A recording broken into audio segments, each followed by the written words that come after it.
मेरे पास है एक फूड कंटेनर। आज मैं इसमें डालने वाली हूँ कंफर्ट को। ये फैब्रिक कंडीशनर है, इसको हमने लेना है। आप यहाँ कंफर्ट की बजाय शैम्पू भी ले सकते हैं, आपकी चॉइस है। मेरे पास कंफर्ट है तो मैंने यहाँ कंफर्ट का यूज करके आपको दिखा रही हूँ। तो लगभग आधा चम्मच इतना लेना है और आधा चम्मच इतना ही हमने यहाँ पर लेना है कपड़े धोने वाला सोडा। दोनों को अच्छे से मिक्स कर लेना है। इसके बाद में हम थोड़ा सा कुनकुना सा पानी इसमें डालेंगे ताकि अच्छे से जल्दी से मेल्ट हो जाए। आप चाहते हैं तो नॉर्मल जो टैप वाटर है वो भी ले सकते हैं। बढ़िया से अच्छे से मिक्स कर लेना है। हमारे घर में ऐसी बहुत सारी जगह होती है जहां डायरेक्ट सनलाइट नहीं आती है और वो जगह ना अक्सर गीली होती है। किचन एरिया भी हो सकता है, बाथरूम वाला एरिया भी हो सकता है, या जहाँ वॉश मशीन है वो वाला एरिया भी हो सकता है। तो ऐसी जगह में से बैड स्मेल आना आम बात होती है।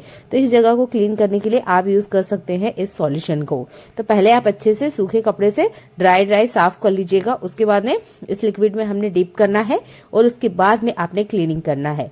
हमारे किचन में 3 टाइम खाना बनता है। इससे क्या होता है, बहुत सारे मसालों की जो स्मेल होती है ना वो किचन में होती है। अगर कभी नॉनवेज बनता है तो उसकी स्मेल जाने का नाम नहीं लेती है। तो आपने क्या करना है, ये सॉल्यूशन बना के रेडी करना है। किचन वगैरह की जो टाइल्स है इसको आप क्लीन कर सकते हैं। पूरे के पूरे वॉशरूम को भी आप इससे क्लीन कर सकते हैं। पहला वो जो सॉल्यूशन है आप उसे किचन सिंक में डाल सकते हैं।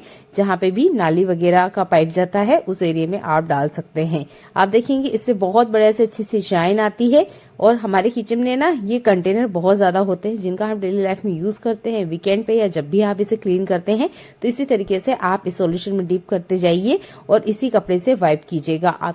मैं आपको यहाँ किचन की कंटेनर क्लीन करके बता रही हूँ। आप चाहते हैं तो वुडन वाले फर्नीचर को भी आप इससे वाइप कर सकते हैं, पर कपड़े को अच्छे से निचोड़िएगा। इसके अंदर ज्यादा पानी नहीं होना चाहिए, नहीं तो वुडन वाले फर्नीचर खराब हो सकते हैं। अगले इस फुल हैक में ब्रेड से जुड़ी हुई आपको बताऊंगी। जब भी आप ब्रेड खाने में यूज कर रहे हैं तो इसकी जो ऊपरी वाली ब्रेड होती है इसको कभी भी यूज मत कीजिए। अगर आप थोड़ा सा ब्रेड खाते हैं, थोड़ा सा रख देते हैं नेक्स्ट डे के लिए, अगले वक्त के लिए, तो ऊपर वाली ब्रेड को बिल्कुल खाने में यूज नहीं करना है। इस तरीके से बचा के रखिए, इससे ब्रेड अच्छे से कवर होती है। दूसरा मैं एक तरीका आपको बता रही हूँ। जिस भी प्लास्टिक बैग में ब्रेड आता है उसी में आपने ब्रेड को रहने देना है। पन्नी को कुछ इस तरीके से आपने ट्विस्ट करना है और वापस से ब्रेड को पहना देना है। अगले 2 दिन बाद भी आपको ब्रेड फ्रेश की फ्रेश ही मिलेगी। कोशिश कीजिएगा इस प्लास्टिक बैग में से आपको ब्रेड नहीं निकालनी है, नहीं तो आपकी ब्रेड बहुत जल्दी खराब हो जाएगी। इस तरीके से ट्विस्ट करके रखेंगे तो आपकी ब्रेड लॉन्ग टाइम तक चलेगी। अगले यूजफुल हैक मेरा विंटर सीजन से जुड़ा हुआ है। बहुत ज्यादा हरी साग सब्जी हमारे घर में आती है। अगर आपके घर में भी कुछ इस तरह की छोटे पत्ते वाली साग सब्जी आती है तो डायरेक्ट इसकी कटिंग नहीं करनी है, उससे पहले ही इस ट्रिक को यूज कीजिएगा। तो यहाँ पर मैं मेथी को बता रही हूँ। अगर चने का साग आता है तब भी आपने ये ट्रिक को यूज करना है। तो कभी भी ना डायरेक्ट धोने की बजाय पहले ये वाला ट्रिक अपना लीजिए। तो जो ट्रिक मैं आपको बता रही हूँ उसमें आपने एक कपड़ा लेना है और आपने इसको इसके ऊपर अच्छे से फैलाना है और अच्छे से हल्के से रब करना है। आप देखेंगे बहुत बारीक बारीक मिट्टी, धूल, कंकड़ जो रहते हैं ना वो इसमें से बाहर आ जाएंगे, जो कि धोने की वजह से बाहर नहीं आते हैं और हमको पता नहीं चलता है कि हमारी गलती कहाँ हुई है। तो एक कपड़े पे अच्छे से पहले इसको झटक लीजिए। देखिए काफी सारा कचरा ना इससे बाहर आया है। तो धोने से पहले इस ट्रिक को जरूर अपनाइएगा। जितनी भी धूल मिट्टी वगैरह है वो अच्छे से क्लीन हो जाती है। इसके बाद में आप इसे एक पानी से क्लीन करने के बाद डायरेक्ट कट कर सकते हैं, क्योंकि नॉर्मल जब हरी सब्जी को हम क्लीन करने जाते हैं 3 से 4 बार हमें इसे क्लीन करना होता है, जिससे क्या होता है इसके जितने भी पौष्टिक तत्व हैं वो काफी सारे पानी में चले जाते हैं। अगली बार हरी पत्तेदार साग सब्जी को कपड़े पे अच्छे से झटकिए। किचन टॉवल हो सकता है या कोई सा भी क्लीन कॉटन कपड़ा, उस पर आप देखेंगे काफी सारे जो भी कंकड़ वगैरह है, मिट्टी वगैरह है वो आपको कपड़े के ऊपर देखने को मिलेगी। बहुत ही कमाल का हैक है, जरूर करके देखिएगा। क्या आपके साथ भी ऐसा होता है कि आपने खाना बना लिया है या आप रोटी बना रहे हैं और बीच में आवाज आती है कि हमें पराठा खाना है, रोटी नहीं खाना है? तब हम पराठा बनाए कैसे? नॉर्मल तेल का पराठा है तो चलो जैसे तैसे हम महिलाएं बना लेती है, पर अगर बच्चा बीच में ही कहते हैं हमें तो आलू पराठा खाना है, मेथी पराठा खाना है या कोई भी साग वाली सब्जी का पराठा खाना है, तो देखिए आपको बिल्कुल घबराने की जरूरत नहीं है। रोटी बनाते हुए भी आप पराठा बना सकते हैं। तो नॉर्मल जिस तरह की पेड़ा आप लेते हैं रोटी बनाने के लिए, बिल्कुल आपने ऐसे ही लेना है।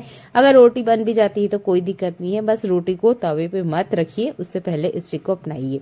2-3 बूंद आपने ऑयल लेना है, अच्छे से इस पे स्प्रेड कर लीजिए, फैला लीजिए। इसके बाद में जो भी बच्चा पसंद करता है मसाले, वो मसाले आप इसमें ऐड कर दीजिए। अगर बच्चा कह रहा है आलू का पराठा, तो आप उबले हुए आलू को इसमें क्रश कर सकते हैं। अगर बच्चा कहता है मेथी का, पालक का या किसी भी चीज का जिसको उसे पराठा खाना है, जैसे कि चीज का पराठा बच्चे बहुत ज्यादा खाना पसंद करते हैं, तो वो भी आप बना सकते हैं। अच्छे से स्प्रेड कर लीजिए। उसके बाद में जिस तरीके से मैंने बीच में इस चाकू से कट लगाया है, ऐसे आपने कट लगाना है आधा, और इस तरीके से हल्के हल्के से बस आपने रोल करते जाना है। वीडियो को आप देखते रहिएगा। यहाँ पर मैं कोण बना के आपको नहीं बता रही हूँ, मैं आपको यहाँ पे पराठा ही बन के बताऊंगी, वो भी इसी नॉर्मल रोटी से। तो इस तरीके से अच्छे से बढ़िया से इसे घुमा लेना है। इसके बाद में हल्के हाथों से आप प्रेस करेंगे, आप देखेंगे यहाँ पर वापिस से पेड़ा का शेप आ जाता है, जैसे कि नॉर्मल हम रोटी बनाने के लिए पेड़ा लेते हैं। इसके बाद में हल्के हाथों से बस आपने इसे दबाते जाना है, ये पराठे का शेप ले लेगा। यहाँ पर डायरेक्ट हमने रोटी से पराठा बनाया है, तो थोड़ा सा सूखा आटा ज्यादा लगेगा। आप इस तरीके से हल्के हाथों से थोड़ा सा सूखे आटे की मदद से इसे फैला लीजिएगा। इसके बाद में नॉर्मल जैसे आप पराठा बनाते हैं या रोटी बनाते हैं, वैसे आपने इसे बेल लेना है। तो अगली बार जब भी बीच में अगर आपका बच्चा बोलता है कि उसे रोटी नहीं खाना है, पराठा खाना है, तो इस ट्रिक को आप अपनाइए। और पराठे की स्टफिंग अगर अलग से नहीं भी तैयार है, तब भी आप इसमें जीरा, लाल मिर्च और चीज डाल के आराम से बच्चे को पराठा बना के दे सकते हैं। अगर बॉयल आलू आप ऑलरेडी फ्रिज में रखते हैं, तब तो हाथों हाथ ही आपका आलू पराठा भी बन जाएगा। बहुत ही यूजफुल हैक है, जरूर करके देखिएगा। तो यहाँ पर ये नॉर्मल अगर आप स्टफिंग नहीं डालते तो ये लच्छा पराठा बनता। यहाँ पर मैंने इसे इस तरीके से बनाया है, तो यहाँ मेथी वाला लच्छा पराठा बन के रेडी हुआ है। जैसा आपको बनाना सूटेबल लगता है वैसे आप बना सकते हैं। मैंने आपको अलग सा तरीका बताया है। अगर आपको ये तरीका पसंद आता है तो मेरी वीडियो को जरूर लाइक कीजिएगा, शेयर जरूर कीजिएगा, क्योंकि अक्सर इस तरह की प्रॉब्लम मम्मी लोग फेस करती हैं। अगला यूजफुल हैक मेरा लहसुन से जुड़ा हुआ है। जब भी हम लहसुन को छीलते हैं, इसके बीच वाला डंठल अक्सर हमारे हाथ में आता है, हम इसका यूज ही नहीं करते हैं, फेंक देते हैं। पर इसको मत फेंकिए, आप इसका यूज ले सकते हैं आपके घर के अनाज को सेव करने के लिए। ये अच्छे से दवाई की तरह काम करता है। कभी भी कोई कीड़ा, फंगस या जाले दाल वगैरह अनाज में बिल्कुल नहीं पड़ते हैं। अगले यूजफुल हैक में मैं गरम तवे का यूज करके आपको बता रही हूँ। रोटी बन जाने के बाद अक्सर तवा गरम रहता है। पहले से लहसुन की कली को इस तरीके से तोड़ के रखिए और गरम तवे पर इस तरीके से रख दीजिए, क्योंकि नॉर्मल जो तवा होता है ठंडा होने में कम से कम 5 से 7 मिनट का टाइम लेता है। स्पेशली जो लोहे के तवे होते हैं, ये काफी ज्यादा टाइम लेते हैं। तो यहाँ पर मैं आपको तवा गरम करते हुए दिखा रही हूँ, पर आपने ये काम करना है जब तवे पे रोटी बन जाती है। तो इस तरीके से हमेशा गरम तवे का यूज करते हुए आप लहसुनों को बढ़िया से छील सकते हैं। आप अगर जल्दीबाजी में है या अलग से टाइम निकाल के करना चाहते हैं तो भी कर सकते हैं। गैस वेस्ट ना हो इसलिए मैंने आपको गरम तवे का ही ट्रिक बताया है। तो इस तरीके से आप अकेले ही 250 ग्राम लहसुन अकेले छील सकते हैं। हल्का सा ही बस आप इसे हाथ लगाएंगे और उसका जो छिलका है छिल के बाहर आ जाएगा। लहसुन हल्की सी आपको गरम मिलेगी, पर जो छिलका है बढ़िया से निकल के बाहर आ जाएगा। बिल्कुल मेहनत नहीं जाएगी। ये ट्रिक भी बहुत ज्यादा यूजफुल है। अगर आपको भी लहसुन छिलना बिल्कुल पसंद नहीं है तो गरम तवे का आप इस तरीके से यूज कर सकते हैं और आराम से अकेले ही 250 ग्राम के आसपास लहसुन छील सकते हैं। आपको ये वाला ट्रिक भी पसंद आता है तो वीडियो को लाइक कर दीजिएगा। देख लेते हैं आज का अगला यूजफुल हैक। घर में जूते अक्सर पहने जाते हैं और जब ज्यादा गंदे होते हैं तो हम इसे धोते हैं, पर ठंड के सीजन में ये सूखने का नाम नहीं लेते हैं। तो आपने क्या करना है, जो जूते की लेस है उसको कुछ इस तरीके से उल्टा करते हुए रस्सी पे बांध देना है, जैसे कि मैं आपको दिखा रही हूँ। बिल्कुल इसी तरीके से आपने जूते को टांग देना है या बांध देना है। इससे जितना भी जूते में पानी है बहुत आसानी से बाहर आ जाएगा। कहीं और आपको हैंग करने की बिल्कुल जरूरत नहीं होगी। बस आपको लेस का सही तरीके से यूज करना है। ना यहाँ पर किसी पॉलीबैग की आपको जरूरत होगी और ना ही किसी अलग से पिन की जरूरत होगी और ना ही यहाँ पे किसी क्लॉथ क्लिप की जरूरत होगी। बहुत ही कमाल का हैक है, तो आप ना इसे जरूर अपना के देखिएगा। आप आपने भी कभी ना कभी जरूर सुना होगा कि सिलेंडर में आग लग जाती है। अगर ऐसा हो या गलती से इस तरह की कभी कोई सिचुएशन हमें फेस करनी हो तो तब क्या करें। आपके घर में मिक्सर जार जरूर होगा, कुछ नहीं करना है, डायरेक्ट इस तरीके से लाके इसके ऊपर डाल देना है। इससे आप देखेंगे कि इसमें जो ऑक्सीजन है वो आग को बिल्कुल नहीं मिलेगी, जिसकी वजह से ये हाथों हाथ ही बंद हो जाती है। बहुत ही स्पेशल हैक है, तो इस वीडियो को शेयर करना बिल्कुल ना भूलें। अगर आपके हाथ में अगर मिक्सर जार एकदम ना मिले तब क्या करें, वो भी ट्रिक मैं आपको बताऊंगी। तो यहाँ पर मिक्सर जार को बस इस तरीके से डाल के एकदम हाथ हटा लेना है, नहीं तो आग आपके हाथों में भी लग सकती है। दूसरा तरीका मैं आपको बता रही हूँ, वो भी आप अपना सकते हैं। अगर मिक्सर जार हाथ में ना आए तब आपके घर में तपेली वगैरह जरूर हमारे घर में होती है, जो कि इसमें अच्छे से बढ़िया से सेट हो जाए। वो हमने इसके ऊपर कुछ इस तरीके से लगा देना है। इससे भी ऑक्सीजन बिल्कुल भी सिलेंडर को नहीं मिलेगी, जिससे कि आग हाथों हाथ ही बुझ जाएगी। अगर आपको ऐसा लगता है कि ये नहीं बुझ रही है, ये आग की वजह से तपेली ही बाहर आ रही है, तब आपने इसके ऊपर थोड़ा सा वजन रख देना है। कोई सी भी वजनदार चीज आपने इस तरीके से रख देना है। इससे थोड़ी बहुत जो ऑक्सीजन इसे मिल रही होगी आग को, वो भी मिलना बंद हो जाएगी, अच्छे से पैक हो जाता है। ये इमरजेंसी के लिए स्पेशल हैक है, तो आप इसे अपना सकते हैं। एक वायरल हैक आपने जरूर देखा होगा यूट्यूब पे जो आजकल चल रहा है, वो आपने नहीं अपनाना है। वो है यहाँ पर प्लास्टिक के बर्तन को इसके ऊपर रख देना। इससे उल्टा होगा, आग नहीं बंद होगी, प्लास्टिक की वजह से और उल्टी आग ज्यादा लगने लग जाएगी, क्योंकि जैसे ही आप इसे रखेंगे थोड़ी बहुत आग की वजह से ये प्लास्टिक मेल्ट हो जाएगा। मेल्ट होगा तो और ज्यादा आग लगने लग जाएगी। तो कोशिश कीजिएगा प्लास्टिक के बर्तन को आपने यूज नहीं करना है। एल्यूमिनियम या स्टील का बर्तन है आपके पास तो उसी का ही आप यूज कीजिएगा, ठीक है। अगर आपको ट्रिक मेरा अच्छा लगता है तो वीडियो को लाइक करना बिल्कुल ना भूलें और शेयर भी कर दीजिएगा। आपके घर में भी रोटी अगर बच जाती है तो आप कैसरोल में ही रखते होंगे। कैसरोल में रोटी रखने के बाद भी अगर रोटी सूख रही है तो आपने एक अदरक का टुकड़ा रोटियों के बीच में कुछ इस तरीके से रख देना है। आपकी रोटियां बिल्कुल नहीं सूखेगी। इस ट्रिक को एक बार यूज करके देखिएगा। अगर आपको ट्रिक अच्छा लगता है तो आप इसे दूसरों को भी बताइएगा। अगला यूजफुल हैक मेरा प्याज की छिलकों से जुड़ा हुआ है। प्याज के छिलके या लहसुन के छिलके रोज हमारे घर में किचन से बाहर जाते हैं। आप इसे फेंकने की बजाय अच्छे से यूज में ले सकते हैं। तो मेरे पास यहाँ पर एक पुराना तवा है जिसका हम रोटी बनाने में यूज नहीं करते हैं। ये तवा मैंने लिया है और यहाँ पर लिए है मैंने कुछ तेज पत्ते, 5 से 6 तेज पत्ते लिए हैं। इन्हें इस तरीके से टुकड़े में तोड़ लेना है। 7 से 8 मैंने लौंग लिया है। इसके बाद में लिया है मैंने थोड़ा सा कपूर, जो नॉर्मल हम पूजा घर में यूज करते हैं। अच्छे से इस तरीके से तोड़ लेना है। अगर आपको लगता है प्याज या लहसुन के छिलकों में थोड़ा बहुत मॉइस्चर है तो आप उसको पहले तवे पे अच्छे से सुखा लीजिए। अब आपने इसे जलाना है। पूरे घर में आपने इसे घुमाना है। जिस कोने में आपको मक्खी, मच्छर या किसी भी तरह की बैड स्मेल, चिपकली वगैरह या किसी भी तरह का कॉकरोच या कुछ भी ऐसा कीड़ा जो आपने अपने घर में देखा है उसे भगाना है, तो इस ट्रिक का यूज कीजिएगा।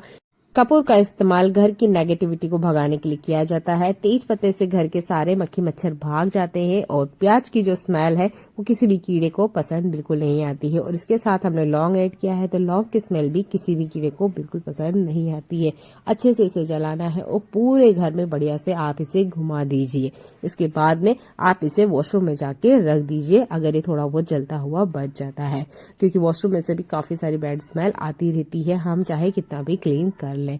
बहुत ही यूजफुल हैक है, ज्यादा इसमें कुछ खर्चा नहीं होने वाला है। अगर आप यहाँ पर चाहते हैं तो तेज पत्ते को हटा सकते हैं और कपूर डालते हुए ही इसे जलाकर अच्छे से बढ़िया घर में घुमा सकते हैं। अगला यूजफुल हैक भी आपको बहुत ज्यादा पसंद आने वाला है। आपकी चूड़ियों को आप कितना भी संभाल के रखें, क्या आपके साथ ऐसा होता है कि चूड़ियां आपस में मिक्स हो रही हैं? तो ट्रिक आपको ध्यान से देखनी चाहिए। इससे आपकी चूड़ियां आपस में कभी भी मिक्स नहीं होगी, चाहे आप कितनी भी जल्दीबाजी में क्यों ना हो। ये ट्रिक आपको हमेशा ही काम आने वाली है। तो मैंने चूड़ियों को बहुत अच्छे से सेट करके रखा था। कभी कभार क्या होता है, जल्दीबाजी में मैं कुछ चूड़ियों को इसी तरीके से रख देती हूँ, क्योंकि टाइम बिल्कुल नहीं होता है।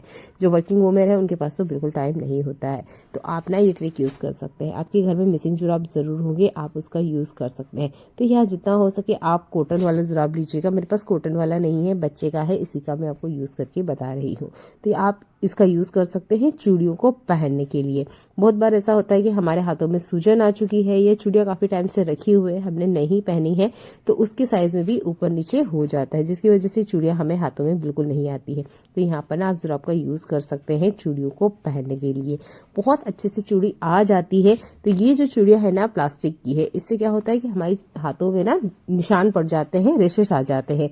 तो आप अगर जुराब पहनते हुए इन्हें पहनेंगे तो आपके हाथ में बिल्कुल भी निशान नहीं आएंगे। दूसरा सबसे कमाल का हैक ये है कि इन चूड़ियों को निकालते वक्त भी आप जुराब का ही यूज कर सकते हैं। इस तरीके से बस आपने उल्टे करते हुए जुराब को कुछ इस तरीके से घुमाते जाना है। हल्के हल्के से ही आप घुमाएंगे और आप देखेंगे जितनी चूड़ियां हैं वो आसानी से सारी की सारी बाहर आ जाएगी। तो ये बात तो हुई हमारी शेप और प्लास्टिक की चूड़ियों के लिए।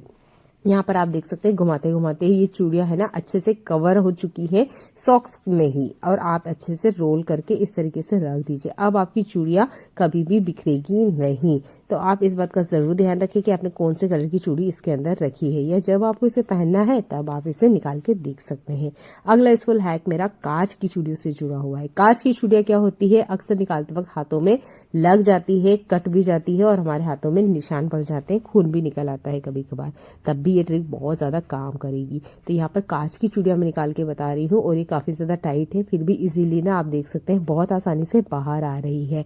और कांच की चूड़ियों को अगर थोड़ा सा भी टकराव होगा तो ये भी बहुत जल्दी टूट जाती है। तो आप यहाँ जुराब से चूड़ी आराम से निकाल भी सकते हैं, पहन भी सकते हैं और वापस इसे कवर भी कर सकते हैं। 3 ट्रिक एक साथ मैंने आपको बताई है। तो इस तरीके से जुराब का यूज कर सकते हैं आप चूड़ियों को पहनने के लिए, चूड़ियों को निकालने के लिए और चूड़ियों को ही अरेंज करने के लिए।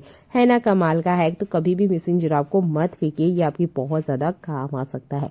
अगला इसफुल हैक मेरा चाय से जुड़ा हुआ है। जो बिगनर है उन्हें नहीं पता होता है कि हमें कौन सी चाय छलनी का यूज करना है। जैसे ही वो किचन में जाएंगे हर तरह की चाय छलनी का यूज कर सकते हैं, तो उनके लिए ट्रिक है। तो कोशिश कीजिएगा आपके घर में इस तरीके से स्टील जाली वाली छलनी है, इसी का ही आप यूज करें। प्लास्टिक छलनी का जितना हो सके बिल्कुल यूज ना करें। चाय तो आपकी जैसे तैसे छन जाएगी, पर ये हमारी हेल्थ के लिए बिल्कुल अच्छी नहीं होती है। अगर इस तरह का प्योर स्टील छलनी है तब तो बहुत बढ़िया बात है, और अगर थोड़ा सा स्टील है थोड़ा सा प्लास्टिक है, जैसे कि रेड कलर का छलनी मैं आपको दिखा रही हूँ, तो भी ठीक है, चलेगा, किसी तरह की कोई दिक्कत नहीं होती है। क्योंकि एकदम उगलती हुई गर्म चाय हम कप के अंदर डालते हैं, जिसकी वजह से क्या होता है थोड़ा बहुत प्लास्टिक ना मेल्ट हो जाता है। ये बात आपको कोई नहीं बताएगा, तो कोशिश कीजिएगा कि आप ना प्लास्टिक की छलनी को कभी यूज ना करें। आप भी हिंदू इंडियन महिला है तो मंगलसूत्र जरूर पहनती होगी। ये जो मोती वाले मंगलसूत्र होते हैं इसे पहनना तो काफी सुंदर लगता है, पर वक्त के साथ क्या होता है इसके धागे गल जाते हैं, फिर हमें इसे बदलना पड़ता है और फिर से हमें इसे मार्केट ले जाके बनवाना होता है। आपने देखा होगा कि आजकल इतनी ज्यादा महंगाई है कि इसे बनवाने के ही बहुत ज्यादा चार्जेस हमसे लिए जाते हैं। तो मैं जिस एरिया में रहती हूँ वहां पर 200 रुपए लिए जाते हैं करीबन इसे बनवाने के। तो आप इतना पैसा क्यों खर्च करें जब एक छोटी सी ट्रिक से आप आराम से इन मोतियों को धागे में अरेंज कर सकते हैं। तो ये देखिए सिंपल सा धागा है जिससे हम अपने कपड़ों की सिलाई करते हैं। इसी के अंदर मैंने सारे के सारे मोती इस तरीके से अरेंज करे हैं। अब ये कैसे होगा चलिए ये दिखाती हूँ मैं आपको। तो काले बारीक मोती वाली माला आपको बहुत इजीली मार्केट में मिल जाती है, मैं भी इसे ही लेकर आई हूँ। और यहाँ पर मेरे पास है पेंडेंट और कुछ गोल्ड के मोती, इसी को ही मुझे इसके अंदर अरेंज करना है। तो जो बारीक मोती हम ब्लैक वाली लेकर आए हैं इसे नॉर्मल जो हमारा सुई धागे वाला धागा होता है उसके अंदर डालना है। तो कैसे डालना है ये आपको ध्यान से देखना है। तो यहाँ पर एक नॉट मैंने सुई धागे वाले नॉर्मल धागे का पकड़ा है और ये वो मोती है जो कि मैं मार्केट से लेकर आई हूँ। इसे बहुत आराम से सावधानी से आपने खोलना है। आप इसमें देखेंगे लाइलोन जैसा धागा होता है, मुझे क्लियर इसका नाम नहीं पता है, पर जो लाइलोन जैसा धागा होता है ना, इस धागे को नॉर्मल जो सुई धागा वाला धागा होता है उसमें इस तरीके से एक नोट लगाना है। यहाँ पर नोट आपने एक ही लगाना है, ज्यादा नोट नहीं लगाइएगा, नहीं तो मोती एक दूसरे के अंदर ट्रांसफर नहीं होंगे। सिंपल से सिर्फ एक नोट आपने लगाना है। इसके बाद में हल्के से आप मोती को 1-2 पहले घुमा के देखिएगा, आसानी से चले जाते हैं। इसके बाद में हल्के हल्के से आप सारे मोती नॉर्मल जो धागा है उसके अंदर ट्रांसफर कर सकते हैं। बहुत ही कमाल का हैक है, एक बार आप जरूर करके देखिएगा। अगर आपने ये करना सीख लिया, यकीन मानिए आपके हर बार के 200 से 300 रुपए बचने वाले हैं। हल्के हाथों से आपने जो मोती वाले धागे हैं उससे नॉर्मल धागे में आपने इसे ट्रांसफर करना है, जैसे कि मैं आपको करके दिखा रही हूँ। हल्के हल्के से ही आप इसे इस तरीके से घुमाएंगे, जितने भी ये बारीक मोती है ना नॉर्मल धागे के अंदर आ जाएंगे। ये बहुत ही कमाल का है कि अगर आपने ये करना सीख लिया तो आपको बहुत ज्यादा आसानी हो जाएगी माला बनाने में। तो इस तरीके से मैंने जितने भी मोती है वो सारे के सारे इसमें ट्रांसफर कर लिए हैं और आराम से अब मैं मंगलसूत्र को गूंथ सकती हूँ। अगर आप भी चाहते हैं कि आप घर बैठे ही मंगलसूत्र कैसे बनाएं तो आप मुझे कमेंट कीजिएगा, मैं नेक्स्ट वीडियो आपके लिए जरूर लेकर आऊंगी जिसमें मैं आपको पूरा मंगलसूत्र घर पे ही गूंथ के बताऊंगी, वो भी कम से कम वक्त में। काले मोती वाले धागे में से नॉर्मल धागे में आपने मोती को ट्रांसफर करना सीख लिया तो आप ये काम बहुत आसानी से कर लेंगे। एक बार मैं आपको फिर से दिखा रही हूँ। नॉर्मल सिर्फ मात्र एक नोट आपने इस तरीके से लगाना है, अच्छे से ये नोट लग जाता है। इसके बाद में बस आपने हल्के हाथों से इसे नॉर्मल धागे में ट्रांसफर करना है। सारे के सारे मोती आसानी से इसमें चले जाते हैं। हमारे घर में ऐसे जुराब जरूर होते हैं जिसके पैर गुम हो जाते हैं। यहाँ पर जो जुराब है इसके सिर्फ एक ही जुराब मेरे पास बचे हुए हैं, तो इन्हीं का मैं यूज करके आपको बताने वाली हूँ। एक बेकार सी ना पॉलिथीन ले लेना है, पर ध्यान रखना है पॉलिथीन में किसी तरह का कोई छेद नहीं होना चाहिए, जो कि फ्री में हमारे साथ सामान के आती ही है। तो इसे इस तरीके से हाथ में डाल लेना है और हमने यहाँ पे जुराब को पहनना है। अगर जुराब का रबड़ ढीला है तो आप अपने किसी दूसरे रबड़ का यूज कर सकते हैं इसको अच्छे से यहाँ पर लगाने के लिए। मैंने जो जुराब लिया है इसका रबड़ काफी अच्छा है, तो मैंने यहाँ पे रबड़ का यूज नहीं किया है। पॉलिथीन आपने जरूर पहनना है, क्योंकि जिस तरीके से हम इसका यूज करने वाले हैं वहां पॉलिथीन की जरूरत बहुत ज्यादा होगी। बाथरूम में यूज होने वाले बाल्टी, मग्गे या इस तरह की तगारी वगैरह को हम क्लीन करेंगे, जो कि हमारे बाथरूम में यूज होते हैं। ध्यान रखिएगा, बस स्टील का कोई सा भी बर्तन या कोई भी चीज जो स्टील से बनी हुई है उसके ऊपर ये ट्रिक यूज नहीं करना है। लेंगे हम यहाँ पर हार्पिक। हार्पिक को अगर हम डायरेक्ट टच करते हैं तो ये हमारी स्किन पे एलर्जी करती है और काफी ज्यादा जलन भी देती है। तो हार्पिक को ना कभी भी डायरेक्ट हाथ से टच मत कीजिए। इस तरीके से जुराब को पहन लीजिए। इसके लिए आपको कुछ एक्स्ट्रा खर्च नहीं करना है, बस घर में जो रखी हुई चीजें है ना उसका सही तरीके से इस्तेमाल करना है। चाहते हैं तो दूसरे हाथ में भी आप जुराब पहन सकते हैं प्लास्टिक के साथ में। हाथों से बहुत बढ़िया क्लीनिंग होती है, किसी ब्रश वगैरह से उतनी बढ़िया से क्लीनिंग नहीं होती है। हमारे हाथ कोने वगैरह में अच्छे से चले जाते हैं।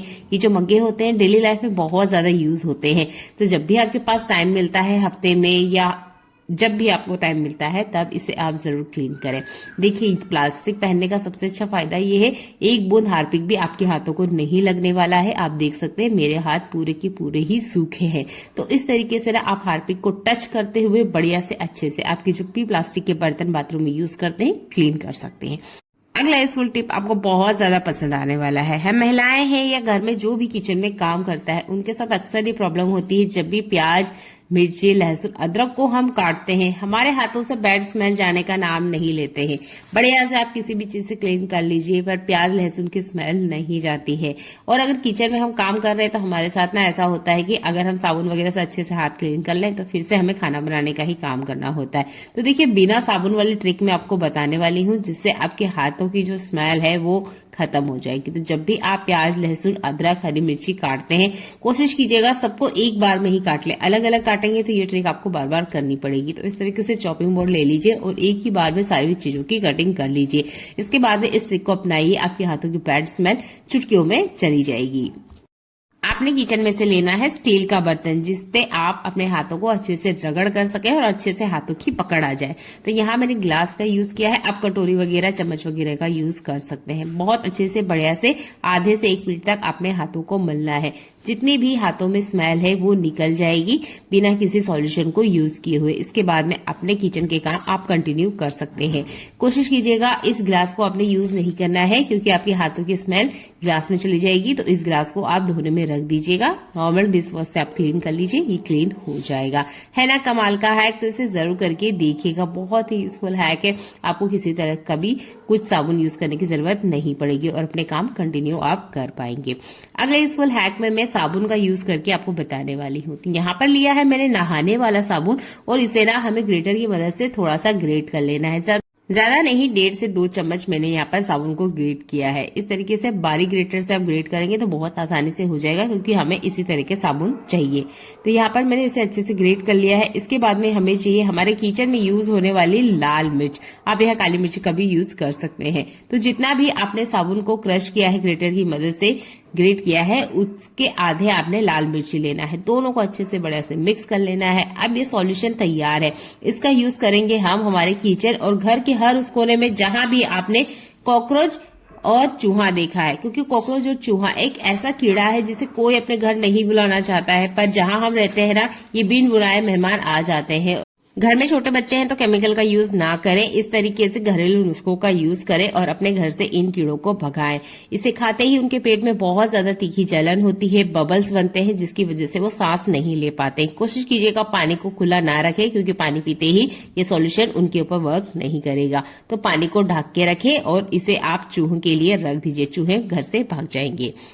जिन महिलाओं की स्किन बहुत ज्यादा सेंसिटिव है, हरी मिर्ची को टच करते ही या हरी मिर्ची को काटते ही हाथों में बहुत तीखी जलन होती है, तो ये ट्रिक उन्हें जरूर जानना चाहिए। अगर ये ट्रिक आपको अच्छा लगता है तो वीडियो को शेयर करना बिल्कुल ना भूले। फ्रिज में से दूध निकालिए, ठंडा दूध रहेगा तो बहुत अच्छे से ये काम करेगा।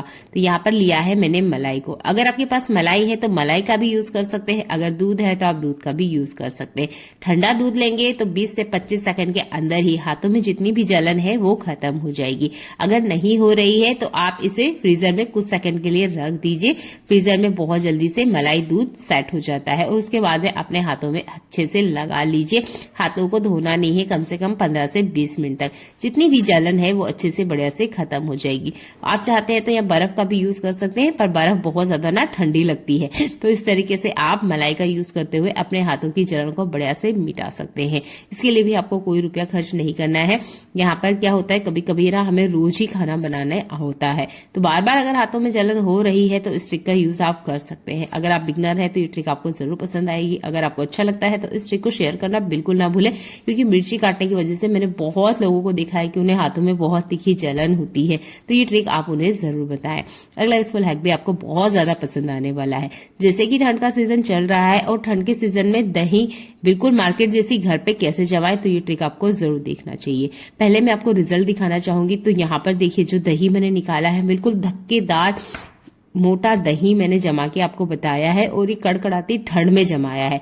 बहुत ही आसान सा ट्रिक मैं आपको बताऊंगी, तो आप पहले देख लीजिए दही को अच्छे से। बहुत ही मोटा दही, बिल्कुल मार्केट जैसा कि डेयरी पे मिलता है वैसा का वैसा ही दही आपका घर पे बन जाएगा। ये बहुत ही आसान सी ट्रिक है, इसके लिए भी आपको ज्यादा पैसा खर्च नहीं करना पड़ेगा। तो आपके घर में ना इस तरह के मिसिंग जुराब जरूर होंगे, तो यहाँ पे भी मैं जुराब का ही यूज करके आपको बता रही हूँ। अगर गर्म वाला जुराब है तो और अच्छे से ट्रिक काम करेगी। अगर आपके पास जुराब नहीं है तो आप यहाँ पर एल्यूमिनियम फॉइल पेपर का भी यूज कर सकते हैं, क्योंकि उससे भी जो भी बर्तन आप ले रहे हैं, लोटा गिलास, उसको बहुत अच्छे से गर्मी मिलती है। इसके बाद में आपने लेना है थोड़ा सा दही। तो मैंने यहाँ पर 1 चम्मच दही लिया है।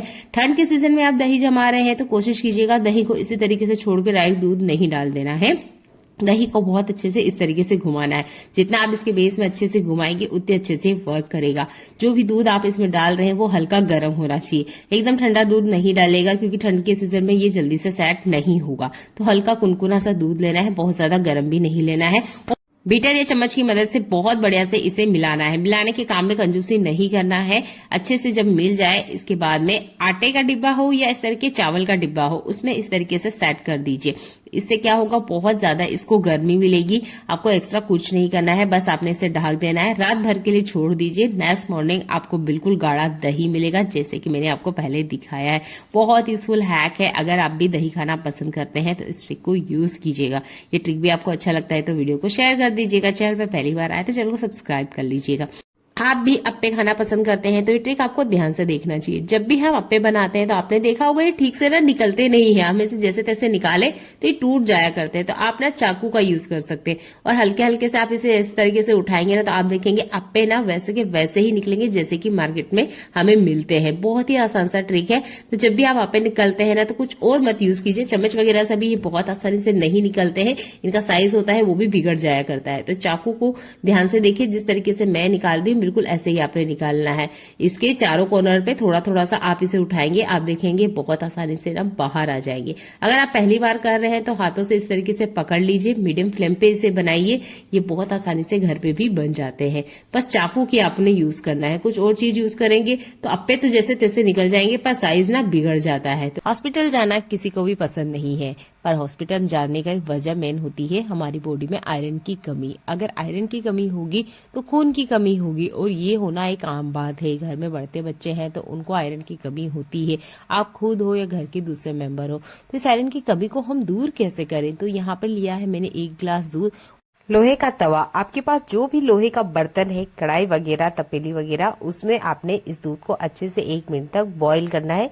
आप देखेंगे यहाँ मैंने 1 गिलास दूध लिया था, थोड़ा सा दूध कम हो चुका है क्योंकि दूध को मैंने अच्छे से पकाया है। अब आप इस दूध को पीजिए। 8 से 15 दिन के अंदर आप इस दूध को पीते हैं तो आपकी बॉडी के अंदर आयरन की जो कमी है वो दूर हो जाएगी। अगले यहाँ कुकर में सीटी नहीं आई है, पर यहाँ पर मुझे जलने की खुशबू आ चुकी है कि हाँ, जो इसके अंदर का खाना है वो जल रहा है। तो मैंने तुरंत ही हाथों हाथ क्या किया कि इसके ऊपर पानी डाल दिया, ताकि इसके अंदर जितनी भी गैस वगैरह बन रही है वो अच्छे से खत्म हो जाए। इसके बाद में क्या करना है, एक परात ले लीजिए, उसमें पानी डाल दीजिए और डायरेक्ट इस कुकर को इसके अंदर आप रहने दीजिए। जब ये अच्छे से ठंडा हो जाएगा, उसके बाद में आपने कुकर को खोलना है और अच्छे से इसके अंदर जो भी वगैरह है, सब्जी है, अगर चावल है तो मत चलाइए, अगर सब्जी है तो इस तरीके से चला लीजिए। आप देखिए जो पानी है ना बेस में रखा हुआ, ये भी गर्म हो जाएगा। इससे कुकिंग प्रोसेस ना के बराबर हो जाती है और खाना जलना बंद हो जाता है। अगले इस फुल हैक में आप देख सकते हैं, मैंने जो दही निकाल के आपको दिखाया, बिल्कुल मार्केट जैसा गाढ़ा दही मैं आज आपको जमा के बताने वाली हूँ, वो भी इस कड़कड़ाती ठंड में। तो इस दही को हम जमाए कैसे, क्योंकि गर्मियों के सीजन में कोई दिक्कत नहीं होती है। आपने 4 घंटे पहले भी दही जमाया है तो आपको अच्छे से बढ़िया जमी हुई दही मिल जाती है। पर ठंड के सीजन में ऐसा नहीं होता है, क्योंकि दही जमने का नाम ही नहीं लेती है। तो आपने क्या करना है, इस तरह का गर्म जुराब, लोटा, गिलास, जो भी बर्तन में आप जमा रहे हैं उस पे अच्छे से पहना दीजिए। इससे ये जो बर्तन है बढ़िया से गर्म रहेगा। यहाँ पर आपने लेना है थोड़ा सा खट्टा दही और दही को ना अच्छे से चलाना है। यही काम होता है जो कि हम नहीं करते हैं, जिसकी वजह से ठंड में दही बिल्कुल नहीं जमने का नाम लेती है। तो अच्छे से बढ़िया से हमने दही को घुमाना है। इसके बाद में इसमें दूध डाल देना है। आप जो दूध ले रहे हैं वो हल्का कुनकुना दूध होना चाहिए, एकदम ठंडा दूध मत लीजिएगा और ना ही एकदम गर्म दूध लेना है। हल्का कुनकुना दूध लेना है। दही में अच्छे से आपने इसे मिलाना है। इसके बाद में आपके पास आटे का डिब्बा है तो उसका जरूर यूज कीजिएगा। मैं आपको यहाँ चावल के डिब्बे में यूज करके दिखा रही हूँ। तो इस तरीके से ना अच्छे से इसको दबा देना है और इससे क्या होगा कि इसके आसपास बहुत अच्छे से गर्मी बनेगी, जिसकी वजह से ये जो दही है रात भर में ही अच्छे से सेट हो जाएगा। नेक्स्ट डे आपको बिल्कुल जमी हुई दही मार्केट जैसी घर पे ही मिल जाएगी। तो ठंड के सीजन में भी ना दही बढ़िया से आप जमा सकते हैं, बस आपने स्टिक का यूज करना है। आपको जुराब की जगह आप एल्यूमिनियम फॉइल पेपर का भी यूज कर सकते हैं, उससे भी दही बहुत जल्दी जम जाती है। आप यहाँ देख रहे होंगे मेरे हाथ पैरों में से कितनी सारी गंदगी बाहर आई है। आप देख के भी अचंभित होंगे, क्या इतनी सारी गंदगी हमारे हाथ पैरों में से निकलती है। सच्ची में निकलती है, और ये कैसे निकलती है ये ट्रिक जरूर आपको देखना चाहिए। आपके हाथ पैर बिल्कुल ऐसे चमक जाएंगे जैसे कि आप पार्लर में से अभी अभी मेडिक्योर पेडिक्योर करवा के आए हैं। ट्रिक बहुत ही कमाल का है, मैंने इसे खुद करके देखा है, मुझे इसका रिजल्ट सबसे बेस्ट लगा है। क्योंकि जब मैं मार्केट से करवा के आती हूँ ना, उसके 3 से 4 दिन बाद में मेरे हाथ पैर वापस वैसे ही हो जाते हैं जैसे ये पहले होते हैं। क्योंकि हम मिडिल क्लास जो महिलाएं होती है घर का ज्यादातर काम खुद करती हैं, तो हमारे हाथ पैर ठंड के सीजन में बहुत ज्यादा ड्राई हो जाते हैं। काफी सारी धूल मिट्टी हमारे हाथों पैरों में लगती रहती है। तो इसे हम घर पे ही कैसे क्लीन करें बिना पैसे खर्च करे हुए, बहुत आसान सी ट्रिक मैं आपको बताऊंगी। तो यहाँ पर लिया है मैंने गर्म पानी, पानी हमने गर्म ही लेना है, ठीक है। और यहाँ पर लेना है हमने शैम्पू, जो भी शैम्पू आप यूज करते हैं। तो मात्र 2 रुपए का शैम्पू मैंने यहाँ पे यूज किया है। 1 रुपए वाले जो क्लीनिंग प्लस है ना वो यूज किए हैं। आपके पास जो भी शैम्पू है 2 चम्मच इतना ले लेना है। इसके बाद में एक चीज हम इसमें ऐड करेंगे, जिसके बाद बहुत अच्छा और सटीक सॉल्यूशन बनके रेडी हो जाएगा। वो है हमारे घर में यूज होने वाला मीठा सोडा। हर घर में ये होता है, इसी को हमने यूज करना है। ध्यान यहाँ पे देना है, मैंने 2 शेशे यहाँ पर शैम्पू की यूज किए हैं, लगभग 2 चम्मच इतने, उतना ही आपने मीठा सोडा यूज करना है। यानी 2 चम्मच आपने शैम्पू लेना है और 2 चम्मच यहाँ पे मीठा सोडा लेना है। दोनों को बहुत अच्छे से बढ़िया से मिला लेना है। पानी यहाँ पे इतना गर्म होना चाहिए कि आपके हाथ पैर आप इसमें टच कर सके, और कम से कम 15 मिनट या 10 मिनट का टाइम जरूर दीजिएगा। अच्छे से इसमें डीप रहने दीजिएगा। आपके हाथों में कितनी भी पुरानी धूल मिट्टी लगी हुई हो, या हाथ गंदे हो, या बहुत ज्यादा ड्राई स्किन आ चुकी है, सब कुछ निकल जाएगा। किसी तरीके से आपको कोई प्रॉब्लम नहीं होगी। आपको स्किन से जुड़ी हुई कोई भी एलर्जी है तो इस ट्रिक को यूज मत कीजिएगा, पहले डॉक्टर से आप रिकमेंडेशन ले लीजिएगा, उसके बाद ही आप इस ट्रिक को यूज कीजिएगा। 90% किसी तरीके का कोई प्रॉब्लम बिल्कुल नहीं होता है, क्योंकि दोनों ही चीजों का हम हमारी लाइफ में यूज करते हैं। बढ़िया से 15 मिनट डीप करने के बाद हल्का हल्का सा आप जुराब से रब करेंगे। उबले आलू पे से छिलका निकलता है ना, बिल्कुल उसी तरीके से आपके हाथ पैरों की गंदगी चुटकियों में बाहर आ जाएगी।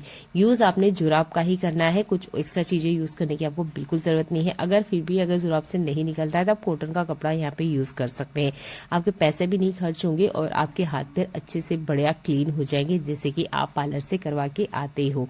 और उसके बाद में अपने हाथों को सूखने से पहले ही नारियल के तेल से अच्छे से मसाज करनी है। अगर आपके पास बादाम का तेल है तो बहुत बढ़िया बात है, उससे भी आपके हाथ पैर बहुत अच्छे से मॉइस्चराइजर हो जाएंगे। कुछ एक्स्ट्रा यूज नहीं करना है क्योंकि ये नेचुरल चीजें हैं, इसी का हमने यूज करना है। अगर आप घर में कोकोनट ऑयल बनाते हैं तब तो बहुत बढ़िया आपको रिजल्ट देखने को मिलेगा। इस ट्रिक को आप हफ्ते में 3 बार करके देखिएगा और जब आपके हाथ पैर अच्छे से रंगत आ जाए तो हफ्ते में 2 बार कीजिएगा। ठंड के सीजन में इन ट्रिकों को यूज कीजिए और अपने पैसों को बचाइए। बेवजह पार्लर में जाके इतना खर्चा क्यों करना जब हम घर बैठे 15 मिनट में हाथ पैरों को बढ़िया से चमका सकते हैं। बढ़ती महंगाई में आप भी पैसों की बचत करना चाहती हैं तो इस ट्रिक को जरूर यूज करके देखिएगा। बहुत यूजफुल हैक है इस ठंड के सीजन के लिए।